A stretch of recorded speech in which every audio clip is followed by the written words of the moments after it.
Mula seleksi dilaksanakan 2 hari dengan hari ini bertempat di pendopo Rumah Dinas Bupati Kabupaten Lebong, Kamis 8 April 2021. Disparpora beserta PPI Kabupaten Lebong melaksanakan kegiatan jasmani dan PBB serta wawancara bagi peserta Paskibraka Kabupaten Lebong. Dari 67 peserta hari ini terpilih menjadi 28 peserta sebelum masuk ke seleksi akhir. Turut hadir dalam kegiatan ini yaitu pihak TNI, kepolisian, pembina Paskibra, ketua PPI, beserta para peserta seleksi Capaskibra Kabupaten Lebong. Terdapat 28 peserta Paskibra Kabupaten Lebong. Dalam hal ini para calon Paskibra diseleksi oleh pihak TNI dan kepolisian serta pembina Paskibra.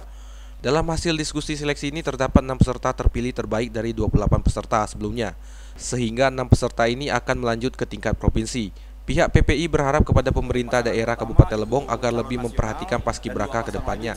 Setelah sudah masuk hari kedua, itu dari kemarin 67, tersisa hari ini hanya 28 peserta. Dari 28 peserta, pagi tadi itu sudah mengikuti rangkaian seleksi termasuk yaitu jasmani, PBB dan wawancara.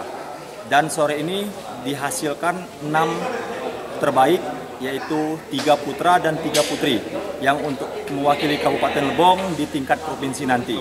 Ya, harapan kami dari PPI khususnya untuk Paskibraka Kabupaten Lebong tahun 2021 mengingat ya kabarnya yang anggaran kita berkurang.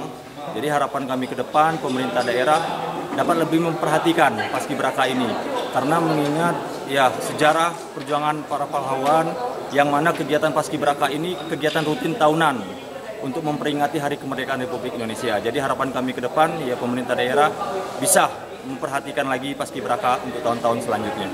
Dalam hal ini Kabid Disparpora berharap untuk para calon Paskibraka perwakilan Kabupaten Lebong untuk tetap menjaga kesehatan fisik dan mental agar bisa melanjutkan di tingkat provinsi bahkan di tingkat nasional. Bahwa kita sudah dapat memilih untuk calon Paskibra kita untuk ke seleksi tingkat provinsi. Harapan kami ke depan supaya yang sudah terseleksi yang dapat supaya menjaga fisik dan mental supaya bisa dapat membawa nama Kabupaten Lebong ke arah yang lebih baik. Dan insya Allah dengan bantuan dan peran serta sama-sama mudah-mudahan beserta kita dapat bisa memasuki seleksi tingkat nasional untuk tahun 2021 ini. Dari Tuboy, Andika Manganang, Lebong TV melaporkan.